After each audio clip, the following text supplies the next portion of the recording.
Subscribe कीजिए हमारे educational channel को और बेल आइकन दबाइए सबसे पहले वीडियो पाने के लिए।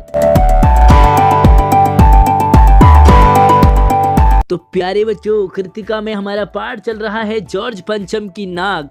और अगर इसके हाइलाइट्स की बात करें तो अभी तक आपने देखा कि इंग्लैंड की रानी एलिजाबेथ भारत के दौरे में आने वाली है और 1-2 हफ्ते पहले ही इनकी तैयारियां भारत में और खास करके दिल्ली का नक्शा बदला जा रहा है। जॉर्ज पंचम की मूर्ति से अचानक नाक का गायब हो जाना सरकारी तंत्र को हिला देता है। मसला तय किया जाता है कि मूर्ति पे नाक लगाई जाए। मूर्तिकार को बुलवाया जाता है और मूर्तिकार भी कह देता है नाक लग जाएगी, लेकिन मुझे वही वाला पत्थर चाहिए। फाइलें टटोली जाती है, छानबीन होती है, लेकिन फाइल का पता नहीं चलता है कि आखिर वो पत्थर कहाँ से लाया गया। अब आज की वर्कशीट में हम कंप्लीट देखते हैं कि मूर्तिकार और क्या सजेशन देते हैं। मजेदार, रोचक और व्यंग्यपरक कहानी कंप्लीट देखिए। वर्कशीट नंबर 71, 23 दिसंबर। स्वागत है आप सभी का आशीष सर की फ्री ऑनलाइन क्लास में। तो वीडियो को लाइक करना और अपने दोस्तों को शेयर करना अपने बिल्कुल नहीं भूलना है। तो चलिए, आखिर मूर्तिकार को फिर से बुलाया गया, फिर मसला हल कर दिया गया और बोला पत्थर किस किस्म का है। अगर आपकी फाइलें नहीं बता पा रही तो आप परेशान मत होइए। मूर्तिकार ने एक सजेशन दिया। मैं क्या करता हूँ, मैं हिंदुस्तान के हर एक पहाड़ पर जाऊंगा और ऐसा ही पत्थर खोज कर लाऊंगा। कमेटी की सदस्य में फिर से जान आ गई। सभापति ने चलते ऐसी चीज क्या है जो हमारे हिंदुस्तान में नहीं मिलती है। और असली बात तो यही है कि हमारे हिंदुस्तान में हर एक चीज मिल जाती है, लेकिन हम विदेशों में आखिर क्यों जाते हैं। यही तो व्यंग्य करना चाहते हैं कमलेश्वर जी। हर चीज इस देश के गर्भ में छिपी है। जरूरत करनी है तो खोज की, मेहनत करनी होगी और मेहनत का फल हमें मिलेगा। आने वाला टाइम हमारा होगा। छोटा सा भाषण फौरन अखबारों में छप गया। तो अखबारों में तो बस ऐसे ही छप जाता है। मूर्तिकार हिंदुस्तान के पहाड़ी प्रदेशों में, उत्तरांचल, हिमाचल, सिक्किम और हर जगह पत्थरों की खानों के दौरे पे निकल पड़ा। कुछ दिन बाद हताश होकर लौटा, भटका, यहाँ वहां हर जगह गया, लेकिन लानत बरस रही थी चेहरे पर। उदास होके आया, सिर लटकाकर खबर दी कि हिंदुस्तान का चप्पा चप्पा खोज डाला, लेकिन इस किस्म का कोई पत्थर मुझे मिला ही नहीं। और एक नई बात चौंकाने वाली, यह पत्थर विदेशी है। समझ ये नहीं आया कि जब हमारे देश में इतना कुछ है तो आखिर मूर्ति पर जो पत्थर है वो विदेशी क्यों। क्या हमारे देश में पत्थरों की कमी हो गई है, यही दिखाना चाह रहे। कंप्लीट वीडियो समझिए। सभापति ने तहस में आकर कहा, लानत है हमारी अक्ल पर दिमाग, दिल विदेशी। सारी चीजें हम अपना चुके हैं। दिल अपना चुके हैं विदेशी, दिमाग अपना चुके हैं, खान पान अपना चुके हैं, रहन सहन, कपड़े भी हम विदेशी पहनते हैं आजकल। रहन सहन सब कुछ, डांस भी हम आजकल विदेशी करते हैं डीजे पे, है ना। पत्थर क्यों नहीं मिल सकता विदेशों से। मूर्तिकार चुप खड़ा था। सहसा उसकी आंखों में फिर से चमक आ गई और एक और कुछ योजना बताने वाला है। एक बात कहना चाहूंगा, लेकिन एक शर्त है। ये बात अखबारों में नहीं जानी चाहिए, यानी कि अंदर की बात है। और सभापति की आंखों में चमक आ गई। चपरासी को हुक्म दे दिया, सारे खिड़की दरवाजे सब बंद कर दो, पर्दे लगा दो। तब मूर्तिकार ने चुपके से कहा कि हमारे देश में नेताओं की मूर्तियां हैं लगी हुई।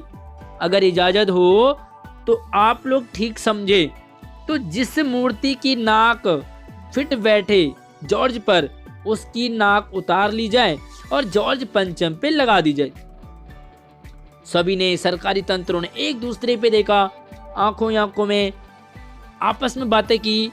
फिर सभापति ने धीरे से कहा, लेकिन बड़ी होशियारी से, मतलब एक विदेशी मूर्ति के लिए हम अपने देश के नेताओं की मूर्ति से नाक हटवाने के लिए तैयार हो गए। ये है हमारा सरकारी तंत्र भारत का। और मूर्तिकार फिर देश दौरे पे निकल पड़ा। जॉर्ज पंचम की खोई हुई नाक का नाप उसके पास था। वह दिल्ली से मुंबई पहुंचा। दादा भाई नौरोजी, गोपाल कृष्ण गोखले, बाल गंगाधर तिलक, शिवाजी, कामसी, जहांगीर, सबकी नाकें टटोली। नापी, छोटी पड़ गई। गुजरात की ओर भागा। गांधी जी, सरदार वल्लभ भाई पटेल, विठल भाई पटेल, महादेव देसाई और अनेक उसने मूर्तियों को नापा, लेकिन वहां से भी आगे बढ़ा बंगाल की ओर। गुरुदेव रविंद्रनाथ, सुभाष चंद्र बोस, राजा राम मोहन राय आदि को भी देखा, नापा, बिहार की तरफ भागा, वहां भी काम नहीं बना और बिहार होता हुआ उत्तर प्रदेश पहुंचा।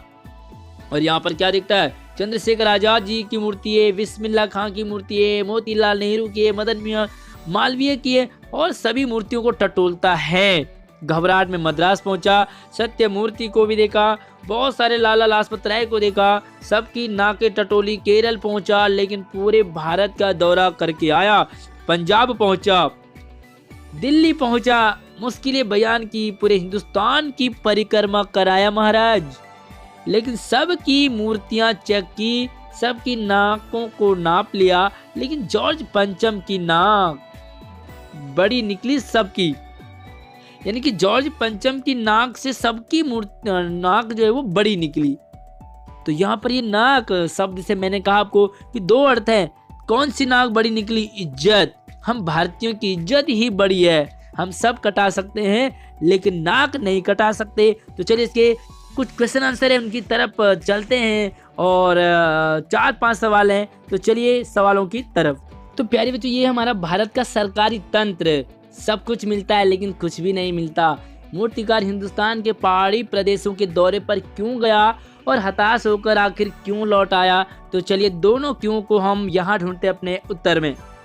मूर्तिकार हिंदुस्तान के पहाड़ी क्षेत्रों के दौरे पर पत्थर खोजने के लिए निकला। कुछ समय बाद हताश लौटकर निकला क्योंकि मूर्तिकार को जॉर्ज पंचम की मूर्ति वाला पत्थर कहीं नहीं मिला, क्योंकि वह विदेशी पत्थर से बना था। और यहाँ पर एक खास चीज है कि वो पत्थर इंडिया में था ही नहीं, तो मिलेगा कहाँ से, है ना। तो चलिए दूसरे सवाल की तरफ। मूर्तिकार ने गुप्त रूप से क्या सुझाव दिया? तो दूसरे सवाल के आंसर को हम यहाँ ढूंढते हैं। मूर्तिकार ने गुप्त रूप से सुझाव दिया, सलाह कि मूर्ति के लिए हमारे देश के नेताओं की मूर्तियों से नाक निकालकर जॉर्ज पंचम की मूर्ति पर लगाई जा सकती है, तो हमारा काम आसान हो सकता है। तो तीसरे सवाल की तरफ। जॉर्ज पंचम की नाक को लेकर जो चिंता सरकारी तंत्र में दिखाई देती है, वह तंत्र किस मानसिकता को दर्शाती है? तो चलिए भारत की मानसिकता पे हम बात करते हैं। तीसरा सवाल, जॉर्ज पंचम की नाक लगाने को लेकर हमारे देश के भारत के सरकारी तंत्र की काम चोरी, अव्यवस्था, सरकारी तंत्र में होने वाले घोटाले को और साथ ही हम भारतवासियों का दूसरों के लिए परेशान होना, यानी कि विदेशों के लिए दिखावा, बनावटी पे यहाँ पर दर्शाती है। तो चलिए चौथे सवाल की तरफ। जॉर्ज पंचम की लाट पर किसी भी भारतीय नेता की मूर्ति की नाक फिट न होने से लेखक क्या कहना चाहते हैं? किस बात की ओर इशारा कर रहे हैं कि आखिर किसी की भी नाक नहीं लगी? जॉर्ज पंचम की नाक पर किसी भी भारतीय नेता की मूर्ति की नाक फिट ना होने की बात से लेखक हमारे देश के नेताओं की इज्जत विदेशों से बढ़कर बताना चाहता है, क्योंकि जॉर्ज पंचम की नाक से बड़ी भारतीय नेताओं की नाक है। और हमारी इज्जत, भारतीयों की तो इज्जत ही तो हमें प्यारी होती है, बाकी तो हम सब कुछ न्योछावर कर देते हैं। लेकिन जहाँ इज्जत की बात आती है, हम नाक पर बहुत सारे मुहावरे आपने पढ़े ना पिछली वर्कशीट में।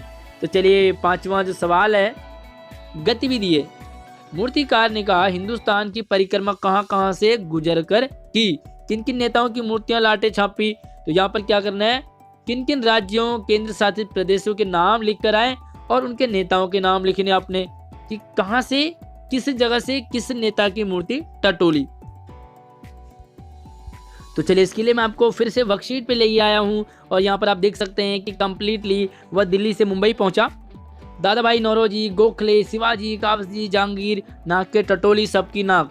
आगे देखो मुंबई में ये सारे हैं। उसके बाद गुजरात में जाओगे तो गांधी जी, सरदार पटेल, विठल भाई पटेल।